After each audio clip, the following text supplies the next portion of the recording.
for your comments, and we will answer them, even if it's weeks down the road, even months down the road. There are so many questions that people have when it comes to navigating anything challenging. So I invite you to use this time to think for yourself, what questions do you have, and share your thoughts and questions with us. So, Noemi, let me ask you, the level of pain must be matched by the level of intentionality. That's one of the themes that runs through the Plan to Be Your Best as you navigate pain. And I read your LinkedIn post, and there are so many different aspects about how to be intentional when navigating, in your case, profound losses.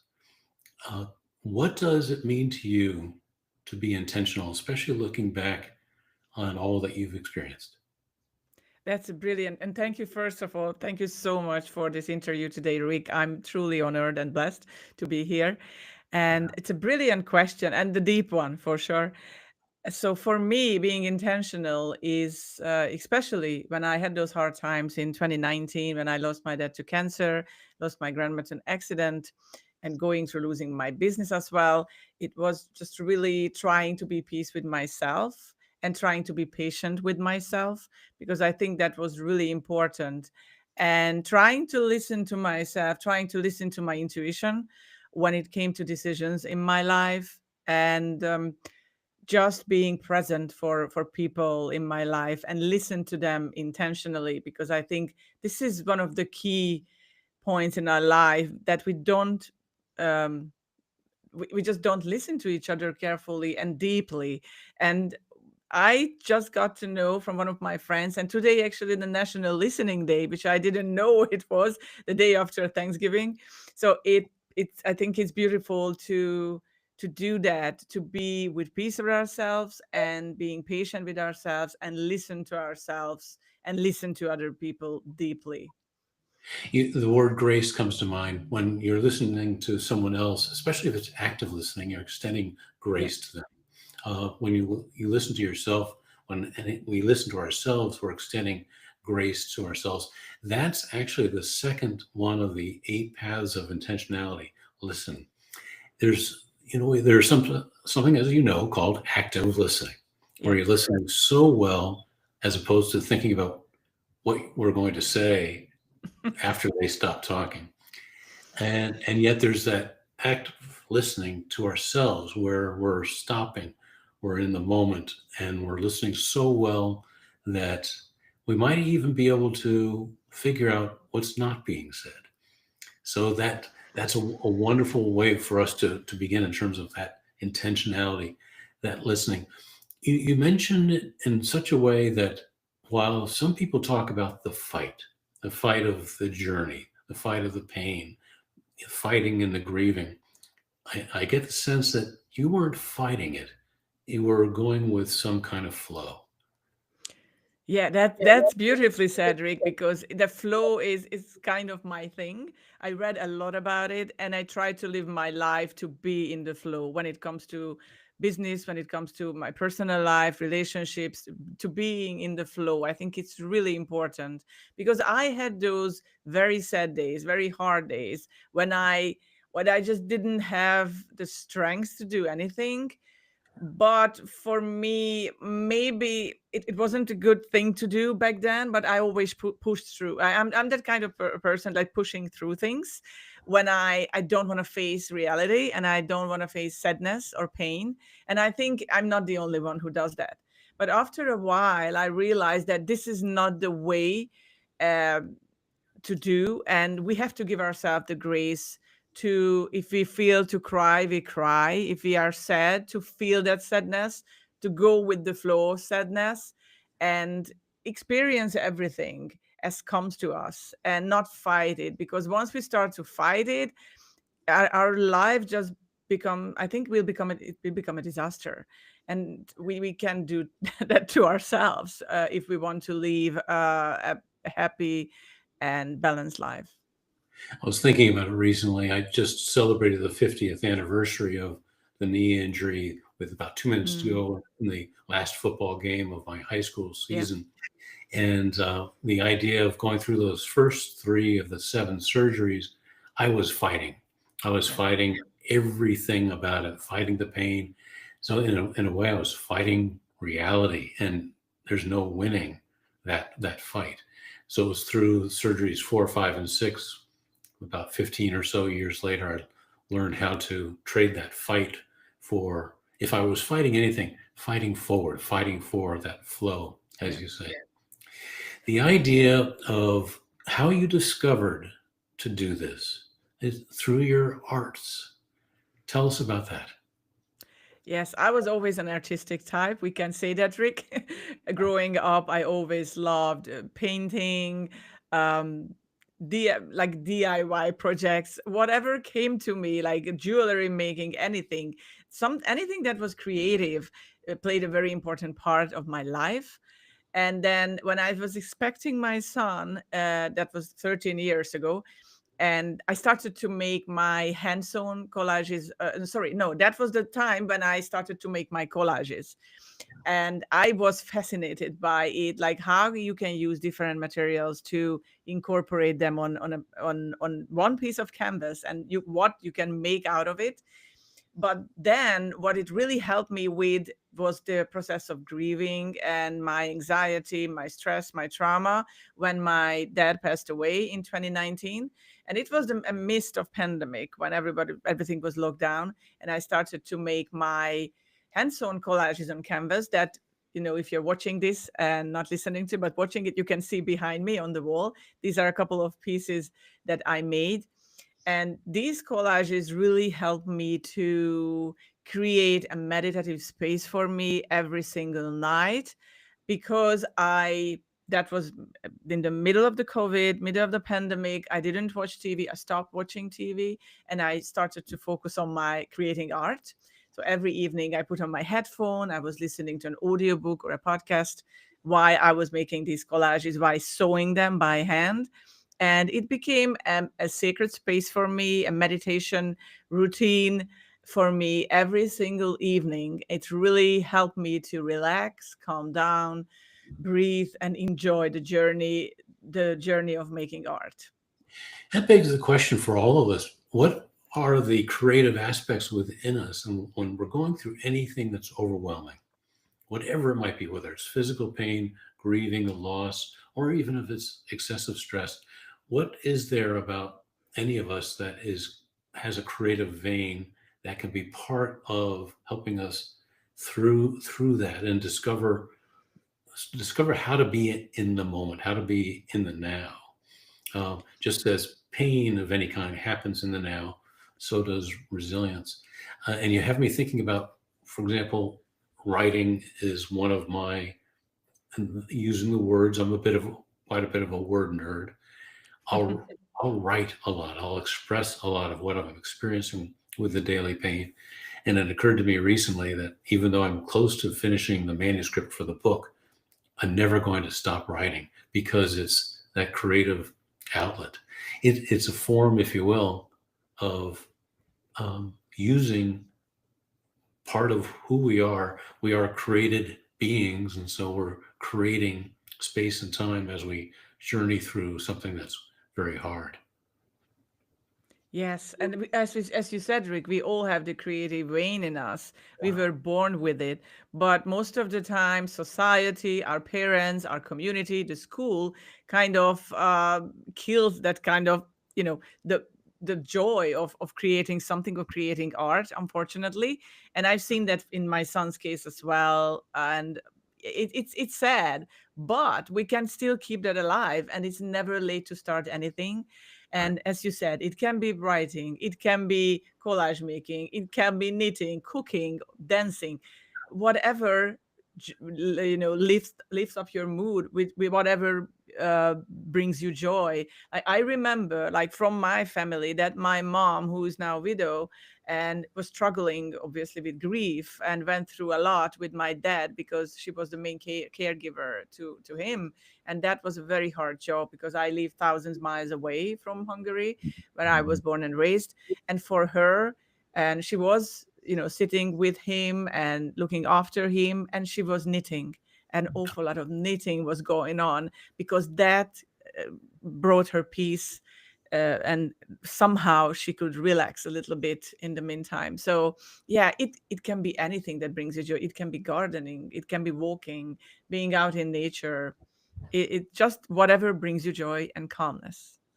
And you shared with me a really profound point that there's no perfection in any of this. You mentioned a number of things, including cooking, and truly there's no perfection there for me. But there's no perfection in grieving. There's no perfection in navigating this. But there is that deliberateness, that sense of purpose and intentionality. What how do you sort through that, or how do you embrace that idea, or even encourage others to say there's no perfection in this, but be purposeful? Exactly. There's whatever you do, and in my case, it was art, or other people. You can color. You can use coloring books and pencils and just basic things. But it doesn't. You don't need to show to anyone. It doesn't have to be perfect, because I think perfection kills so many things in Mhm. us. So let just going with the flow and do what brings you joy. It's just an amazing feeling. It raises the serotonin level in your brain, which fights depression. So there's so many things. There's so many therapeutic aspects of just sticking to something and not craving perfection.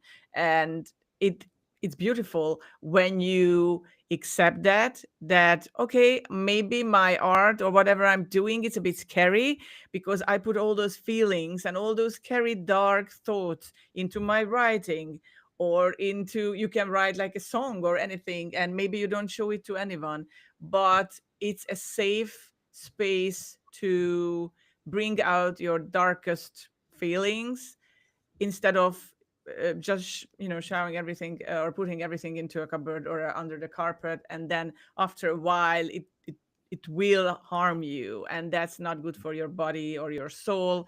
So just let it out, whatever is that, just let it out of your system, and it's so much better to cope with it once you just feel calmer, lighter, and more relaxed. The word joy stands out, Noemi. The Yeah. idea of bringing joy into, even as you just described, something that's can be very dark and is dark and Yeah. painful. That joy.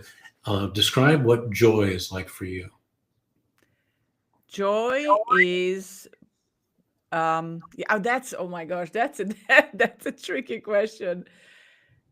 Joy is happens like in my life when I'm in love with my life and I'm in love with myself. Because if Ah, you are not love with yourself and not in love with your life, you can't fully love other people. And I think that's what I learned some time ago. That if I don't love myself, how can I bring love and joy to other people's life? So for me, that's joy. oh, that's wonderful. I can completely relate. I first learned to have joy not because of the grieving or with the grieving, but it was in the midst of the grieving when we lost our firstborn son. He Mm. died the day he was born. I'm sorry to hear And that. grieving that, I learned that joy was foundational. It was a state. It was a something that I possessed, even with the tears, and that's even still with the pain. And there's no getting through this daily without tears from time to time. And I must admit, and I wonder if you've experienced this, sometimes the tears will flow and I will say, oh, this is good. This is so good. I know it's good for me. It brings down the cortisol level. It actually Yeah. reduces the pain. Um, Speaking of joy, there's a joy that you you exude, you possess. You have the gift for encouraging, and it's part of your purpose. My sense is that you are you're living to encourage others as they go through their grief. I'm trying my best to do that, Rick. Absolutely. And probably that's why I started to share my knowledge about art therapy, to share my knowledge about positive psychology. I did a few courses on that, and it really it helped me. So I thought, like, if it helps me and I can talk about this, I can share my knowledge about this, I can help other people too. If I just help only one single person who listens to this interview today, that's a win for me.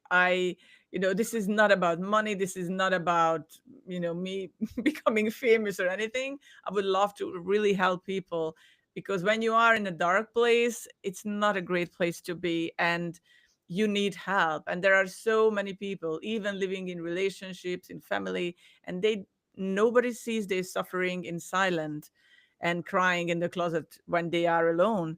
And I think we all need to be aware of that. And my like I started to reach out to people, that I'm my friends or that I know them. Like, I try to pick like 2 3 people every day and just send them a message. That's something light, something breezy, because you never know who needs a message that day. They might be in a state that they just need that kind of support from someone. And it doesn't need to be, like 2 pages or whatever. It can be just Mhm. one single sentence, or just ask them how they are, or just sending some kind of, just a bit of positive energy in their way.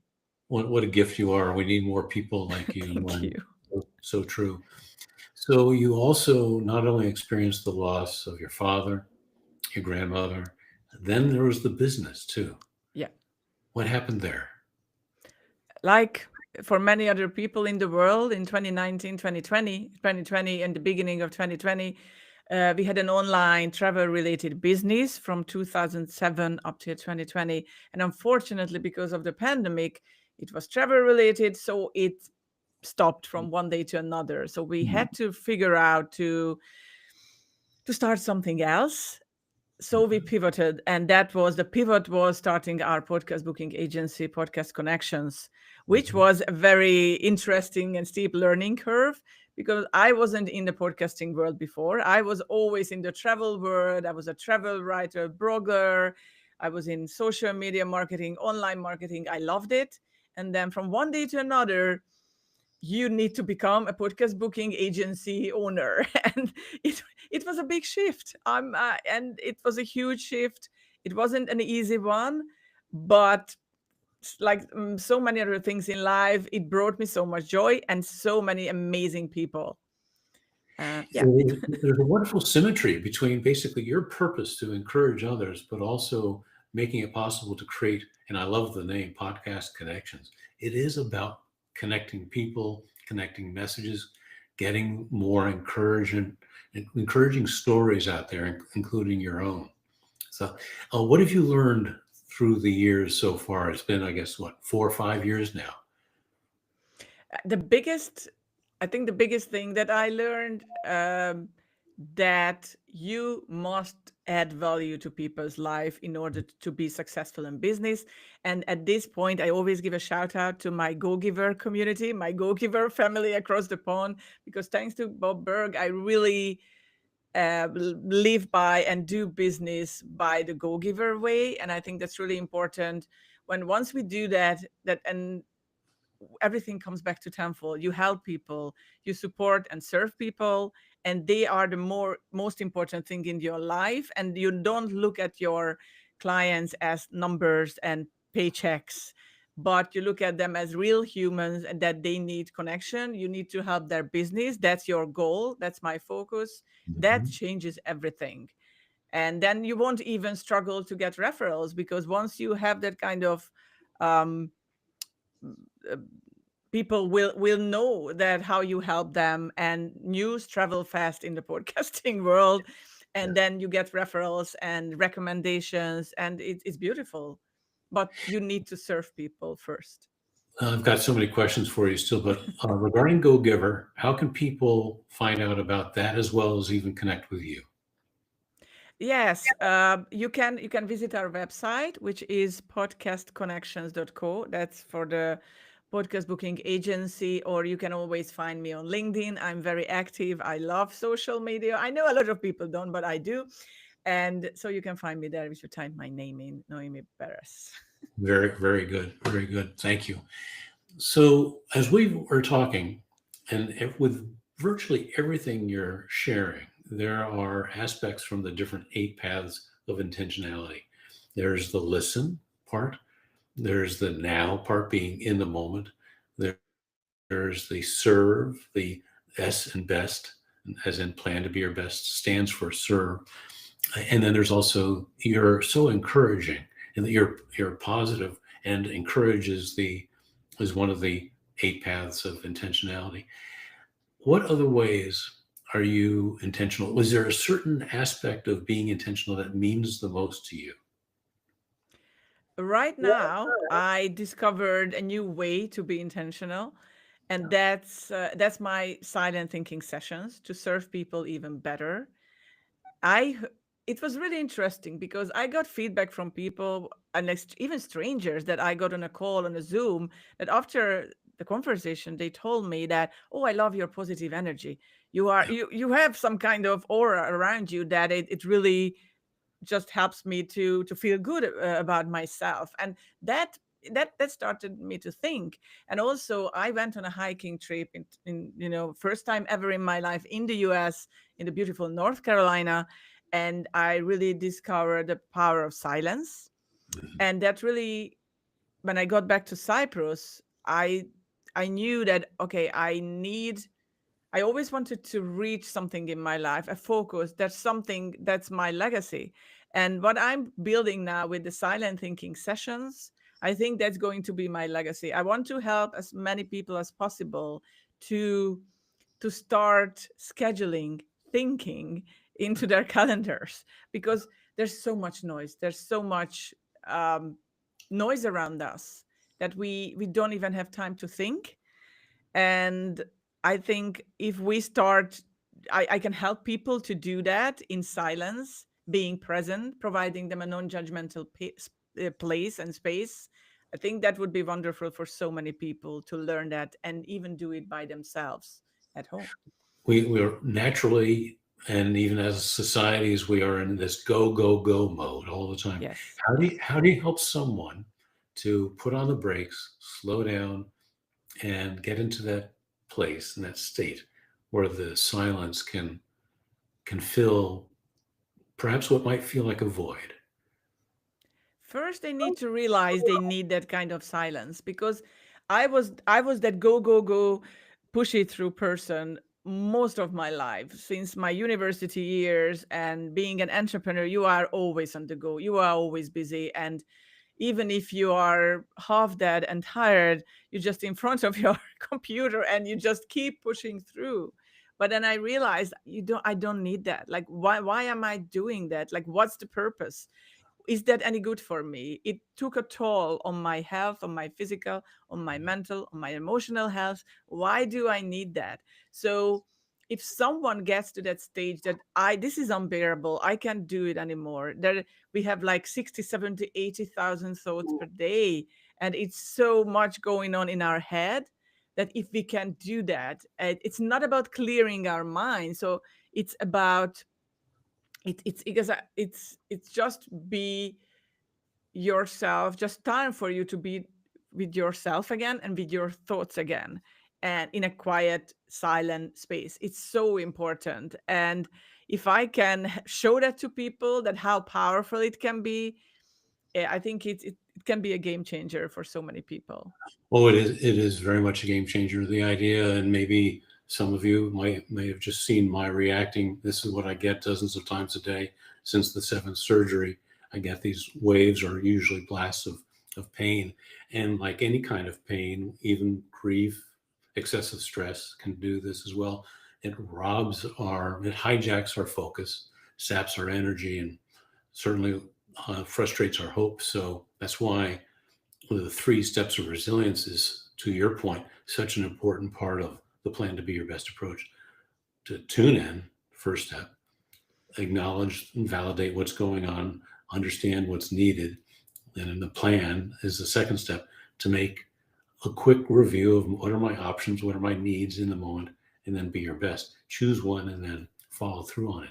And in this moment, I just rapidly go through that to keep my focus on you, Noemi.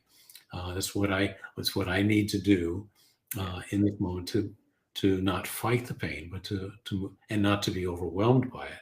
It captures the moment, but I'm capturing the next moment. So what you're describing is so important for people to do. It's not easy. Do you find, as I've found, especially realizing this new situation that I've had since 2019, it takes practice. Yes, absolutely. A lot of practice, and you need to be consistent and persistent with it because it's like a muscle. You need to practice it. You need to exercise. You just need to move around and do that so many times until it becomes a part of your life. And that's but not just with silent thinking session, or not just with thinking, but with everything else, like how you lead your life, how you treat other people. But you can learn everything. We can learn it, and we weren't born with these things. But I love learning and love learning new things, and we are all capable of that, as long as we live. And if we are willing to do that and willing to learn, and we are consistent with it, it brings so much joy and so much difference in our lives. So you're bringing, and does this ring true, or would you use a different word? That learning, you're bringing curiosity into it. Both, I think. I was always kind of this curious learning type of person. I love learning languages. I learn languages every day. That keeps my brain occupied, and it's really, it also brings me joy. But I think it's important, and it's part of it. Reading, I think, reading books, or it can be like listening to them as audiobooks. I was a bookworm since I could read, and I think with reading, it opens up a whole new world for us. And I'm a bit afraid because new generations, like my son generation, they don't read that much. They spend a lot of time online. I try to not force him, but invite him to read a little bit more, like actual books, because once we have the love for books, I think this kind of love for learning and curiosity will be alive for a very, very long time, and will, follow us through life. I had to ask you about that because we're researching for the book. I learned that curiosity is our first and most fundamental emotion when we're born. And looking at the way babies behave and toddlers behave, they are breathing balls of curiosity. And so to keep that alive, I found it's been essential because I need to keep learning about my resilience and how to perpetually strengthen it. How do you define resilience in your own words? For me, resilience is not giving up on myself even at hard times, and never raise the white flag.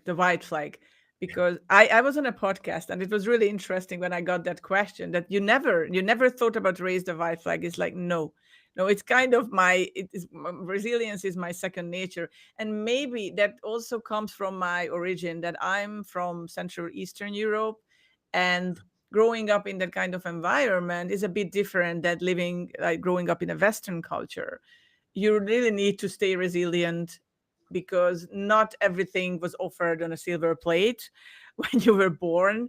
And for example, in my case, like, it's part of my story that when I was 24, I moved to a different country, from Hungary to Ireland first, and with two suitcases and €1,000, which wasn't much, especially not in Ireland, which was very, like, a rich country, and it's a very expensive place still.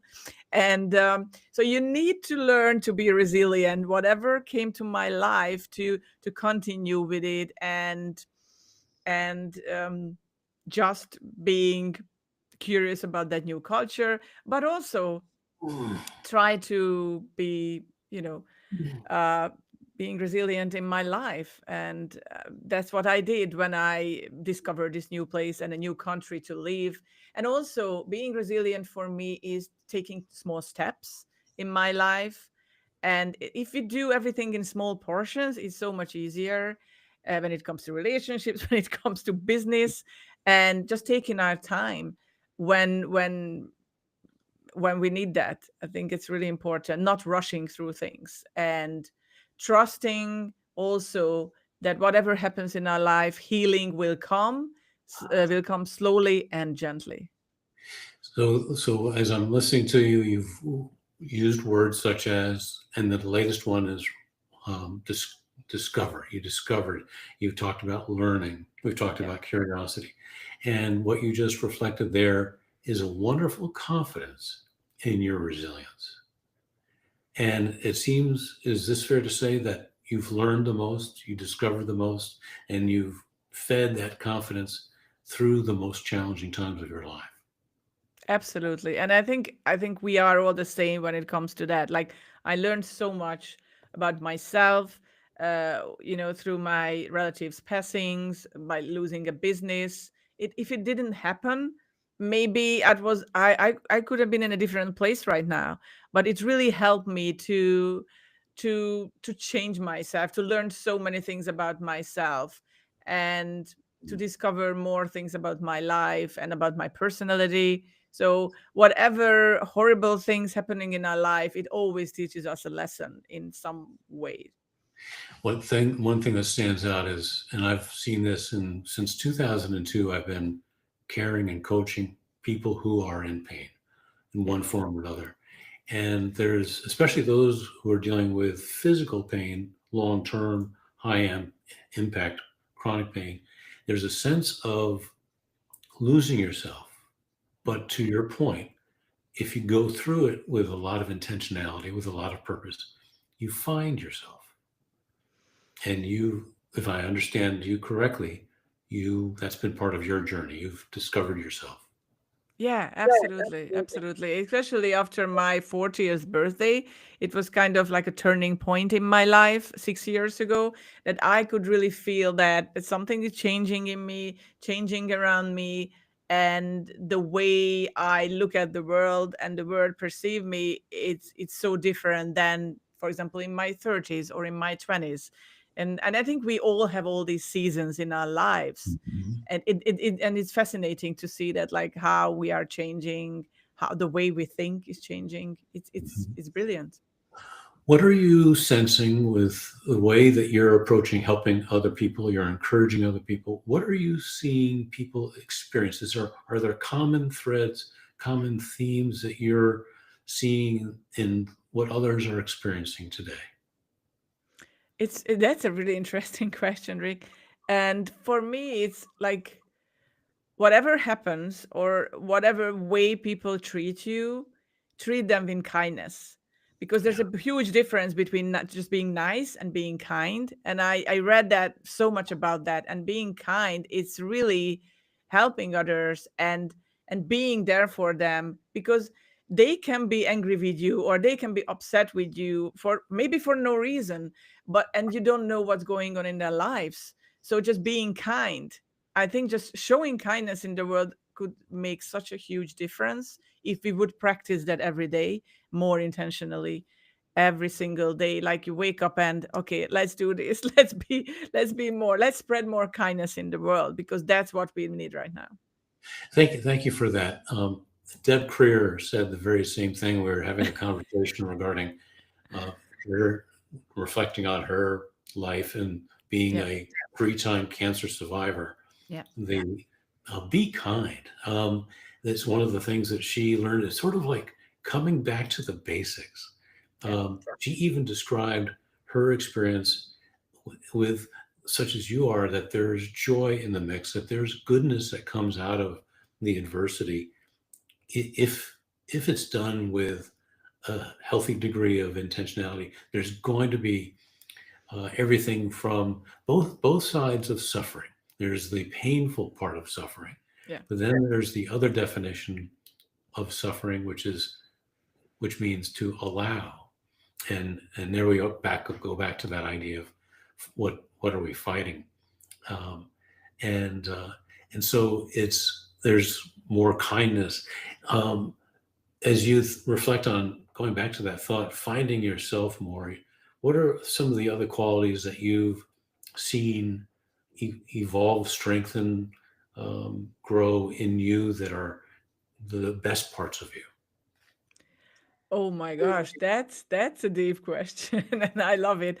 Being more patient with myself and with other people around me. I was never a patient type, and it was really hard to see that. For example, when my dad got ill, and we knew this is not curable, that like you have to be patient with yourself, with him, with the world around you. It's hard, it's so hard. And sometimes, like when you are a parent, you need a lot of patience, especially when you have teenage kids around you. And so yes, patience, it was key. It was kind of a key word in my life, because I was always just, as I said, rushing through things, and I wanted to, yeah, let's get this thing, let's get everything done quickly, fast, and just do it. And then I realized, like, no, sometimes you have to step back a little bit, think about what you say it, how you reflect on things, not to hurt other people. And being patient is so important when it comes to that. That's one way of using the 3 steps of resilience. Tune in, step back, be objective, be reflect, and make a good choice. I keep thinking about choices lately. For the last few days, that word's been profound for me. If we go to the Psychology Today website, we will read that we make tens of thousands, 30,000 or so choices a day. Most of those decisions are at the subconscious level, and that we make about 70 or so conscious level choices each day. And I would dare say, for those who are grieving, those who are dealing with excessive stress or dealing with uh, chronic pain, our choices are probably not only more in quantity, but even more significant, more important. And so that there's another degree of intentionality that you're talking about there, and making care, being really thoughtful about your choices. That's a profound point. Yes, absolutely. It's We have so many choices every day, and all with combined with all of our thoughts, it's it can be really overwhelming for our body, for our mind every single day. Right. That's what I practice with each blast of pain. I Yeah. keep making a choice to come back to you in a way. And if I may offer this as a word of encouragement to those who are watching, make choices that reflect who you are, the best of you. Make choices that reflect that you are not just resilient, you are resilience. You possess the resilience, it's within you, and tap into that and let your choices reflect that. I've found that's made a profound impact on how I navigate daily pain. So what lies ahead for you? What's coming up for you? Do you have any specific things that you're working on? This idea of silent time is a new kind of service, a new kind of concept. How are Yes. you progressing with that? Yes, thankfully it's I'm working on it. Obviously, I have like another different business like podcast connections, but because I want to really serve people and help people with my silent thinking sessions, I'm working more and more of it now. And during the downtime, when it's coming the Christmas holiday, I would love to spend some time and energy on it to develop that side of the business. It's still a business, obviously, because there's everything as a marketing and business aspect, and I would love to work more on it and to help even more people, and that they can use my services.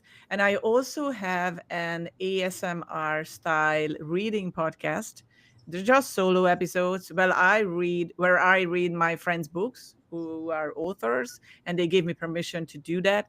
So it's kind of a passion project of mine as well, to bring more peace and calm for people's lives, because when I had trouble with sleeping during my grieving time and deep grief, I had so much trouble, and I found these different channels on YouTube where you can, or Spotify, where you can actually listen to different books, like kind of like audiobooks, but it's ASMR style reading, so everything is really calm and peaceful, and I love that.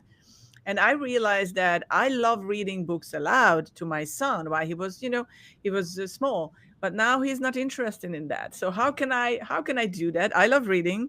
I love reading aloud. I love reading new books. So what I did, I started a YouTube channel called The Silent Thinking Podcast. And I started to ask about my friends, can I read your book? And is that okay if I read your book on YouTube as part of my podcast episodes? And they said yes. And now I'm on my second book. and I really enjoy that. So this is an ongoing project, but it really, brings me joy, not just for other people, but for myself as well. Beautiful. In fact, that's where I wanted to ask you, go a little bit deeper. What does it do for you? It brings you joy. What else? What's it like in the moment for you when you do that reading? You are just become one with the book, with the story, by reading it aloud. Because it's such a different experience when you read something in peace and quiet, and when you read something aloud, it's a whole different experience. And for me, just giving my voice to other people's ideas and thoughts, it I think it's a fantastic feeling. Plus, I can also promote their books, and I think it's also a win-win situation for everyone. So, week by week, I do a chapter, and hopefully, people will tune in and listen to it, and brings them calm, and they can sleep better. They can be more relaxed because that's all we need in life so much, and sleep better, like good sleep. The idea of what we focus on, we experience. Isn't that true? Yes, And yeah. you're creating a stage, a space, a safe space for experiencing what you're focusing on. And inherent in that, is it fair to say that you're feeding and you're experiencing numerous aspects about yourself, including your resilience? Yes, yeah, it's a very interesting journey and a very exciting one. And I never knew that this will happen, but thanks to the lot of books and mentors I have in my life right now, they really helped me to seek for that kind of resilience, or to seek for more knowledge about the world and about myself and how I treat other people. Tell us more about where people can find your podcast. Is it exclusively on YouTube? Yeah, it's exclusively on YouTube right now. Hopefully, I can add it to Apple Podcast too and different platforms. But right now, it's only on YouTube, and it's under my name, Noémi Beres, and the podcast is there. It's called the Silent Thinking Podcast. Yeah, very good. Let me ask you, so many people go into experiences with their resilience right where they are. Then a new experience, something overwhelming, something painful happens. It might be a loss or multiple losses, such as you experienced. And then they find themselves, in so many words, saying, I'm not ready for this. I'm not prepared for this. How do you encourage someone who is fresh into a challenging and overwhelming experience? Don't rush anything. Everything needs time. Healing takes a lot of time. And when we rush things, it never leads to anywhere. Like, take the small steps approach. And once I heard a podcast interview, and it really affected the way I think about get things done. Like, if I can give a tip to your listeners and to your audience, that like pick like 5 things that you do like for 5 minutes every day, which can be like a gentle exercise, 10-minute walking, listening to music for 10 minutes. That something lights you up, or like reading a book for like 10 pages every day.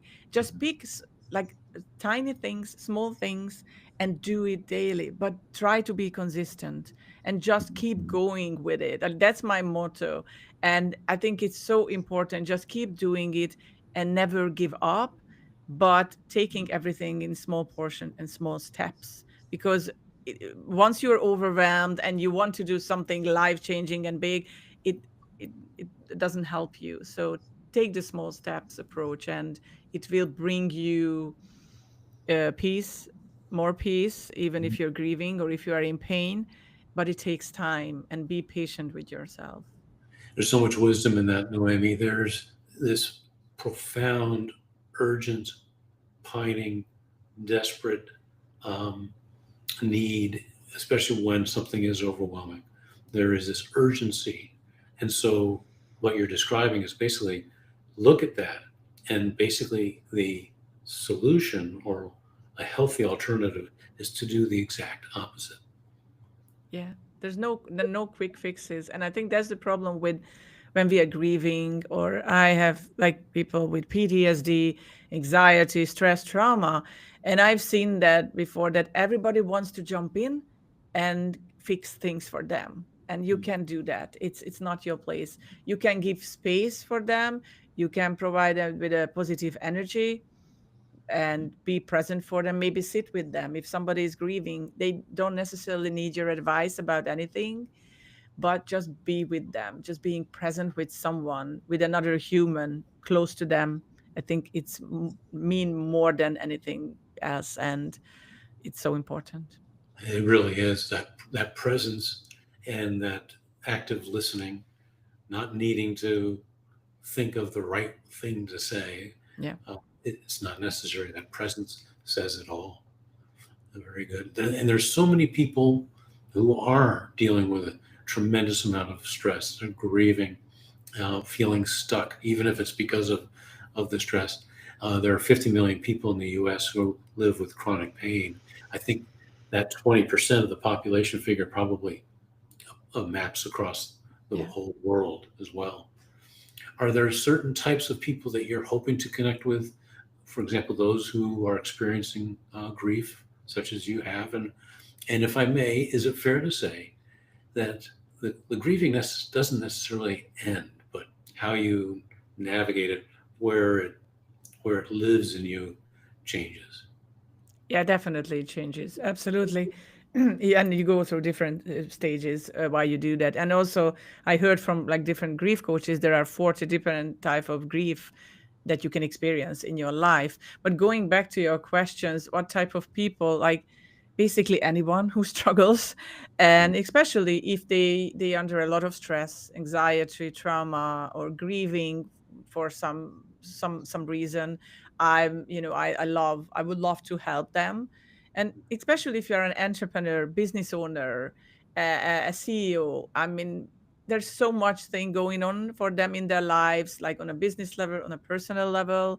And many times we are the last one that we look after when it comes to that. So I think it's really important to, yeah, connect with those people and help them for some way. Especially those who can be in a relatively lonely place to begin with, such as Yeah.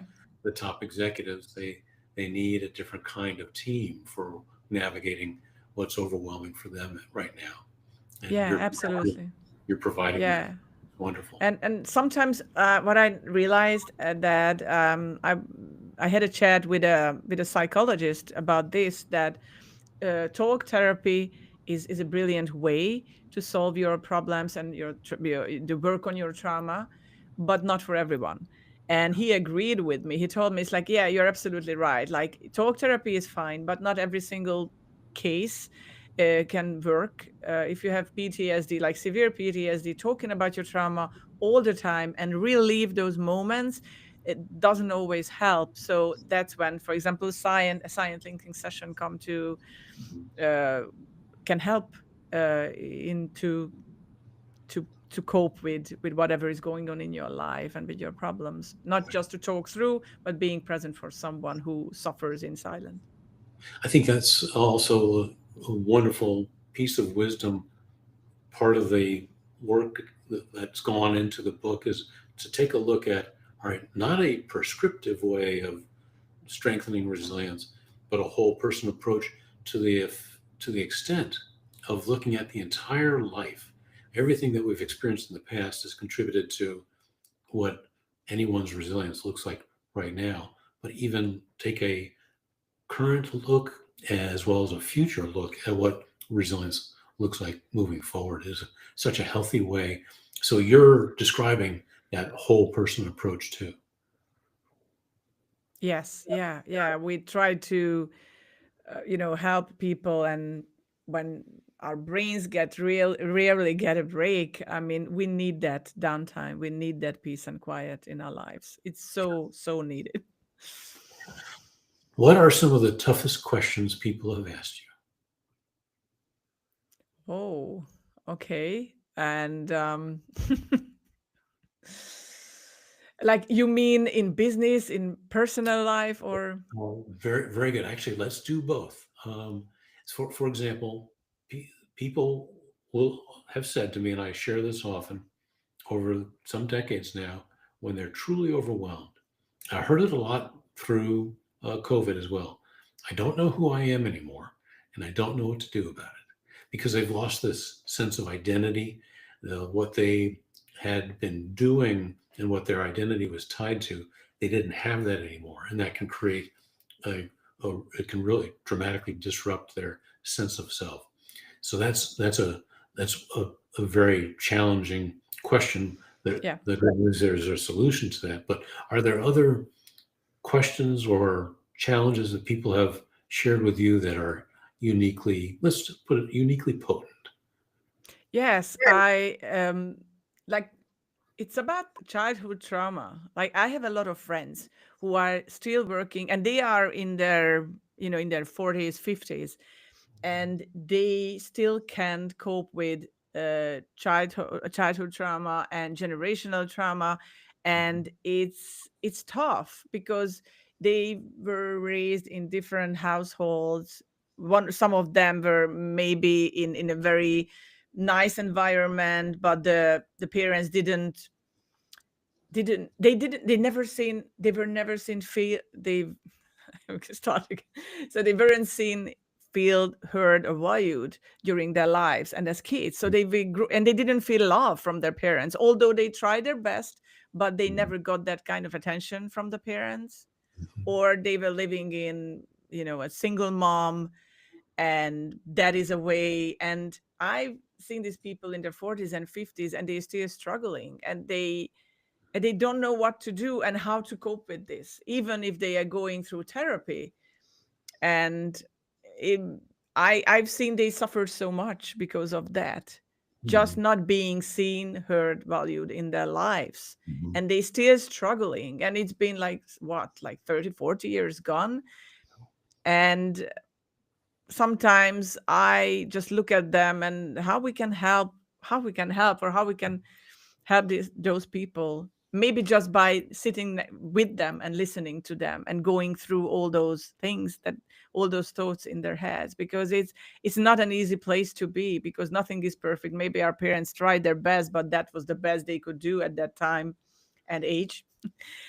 And maybe I didn't have like specific questions from them, but just listening to their stories, being Mhm. present when they share these stories with me, it was really eye-opening. And you're not feeling sorry for them, but you are trying to be human and trying to just being present and understand and validate what they're going through and what they're working through. You use the word understand, and so often I hear people say, especially those in physical pain. Well, one particular man said he sat down in a lot of pain. And the first thing he said is, Rick, I just need understanding. Yeah. He both for others to understand what he's living with and what he's experiencing, but even for himself, he needed more understanding because there are so many questions that come to the surface when the pain is overwhelming. That's so Yes. important. Understanding. Yeah. What other needs do people have besides understanding? I think of compassion, empathy, which you give them through your listening. What else? To be loved. And that's Uh, that's the biggest thing, just to be loved, just to feel loved. I mean, and everything goes back to that. If we don't feel loved, I mean, so what's the point of the whole that we're going through that's called life? right, right.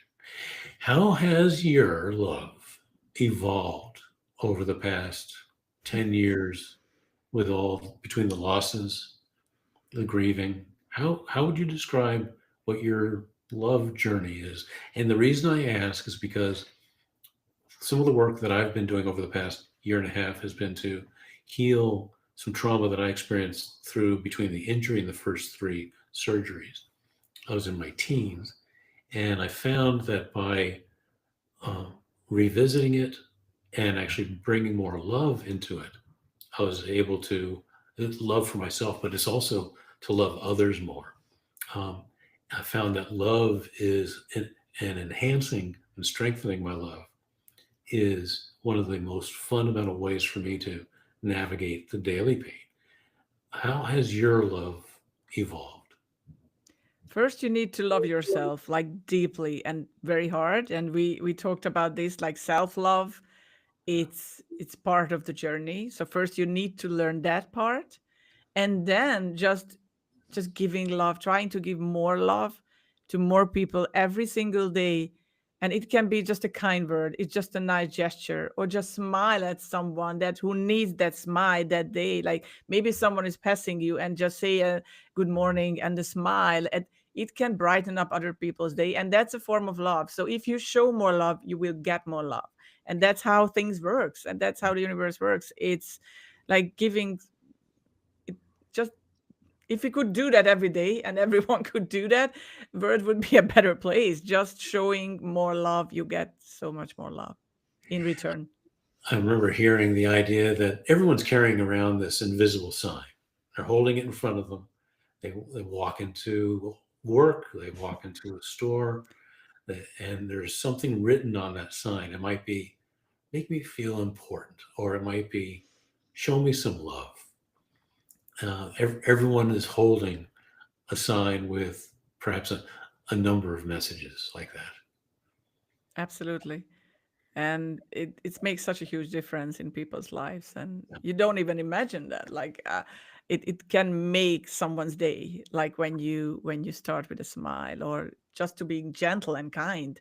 And it's as like Deb Creer said, and we said it too. It's just basic, it's so simple, it doesn't cost anything. And what I also heard from my good friend and mentor from Bob Berg about this, like, just make people good about themselves. It's Right, so I think it's so important. Like, why we can't just do that every day, right. and with everyone that we know in our community, in our family, at our workplace. Two concepts. One specific to that is the journey through grief. Healing is in some form getting back to the essence of who we are. That when the pain can warp that sense, it can distract, it can blur that sense. Sometimes, no, let me say, I've at least I found for myself and others that I've coached and care for, the part of the essence of the journey is getting back to the best part of you. Just what are your thoughts on that? I agree 100% what you just said, Rick. Yeah, absolutely. Just going back to basics, going back to the simple things and experiencing that is so powerful, and it's life changing. And we we don't need complicated things. We don't need to read all the self-help books of the world. We just need to go back to basics and experience that and share that with other people. Here's the next concept. When there's so much pain, it can be hard to face the pain. It can be Yeah. hard to be present in that pain. The concept is this: productive lamenting. What are your thoughts on that phrase, productive lamenting? Productive lamenting is, it's something that it's really hard, because I remember my dad was struggling with pain, a lot of pain, while he was going through his cancer journey. It was it was tough to see. And and what I noticed, that he gave so much grace to himself, and go through that, and being patient with himself.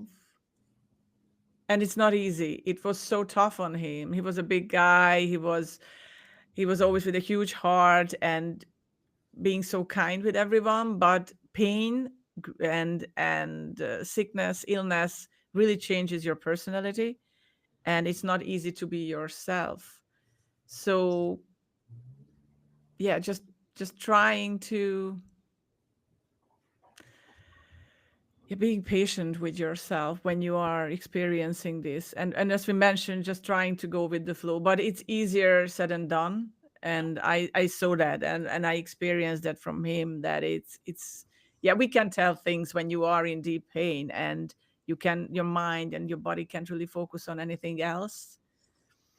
But thankfully, there are different techniques that people can use, like meditation or different breathing techniques that can really help to ease that kind of pain, like getting into a deeper, like meditation place. It can, it's proven, like scientifically proven, that it can help to ease your pain.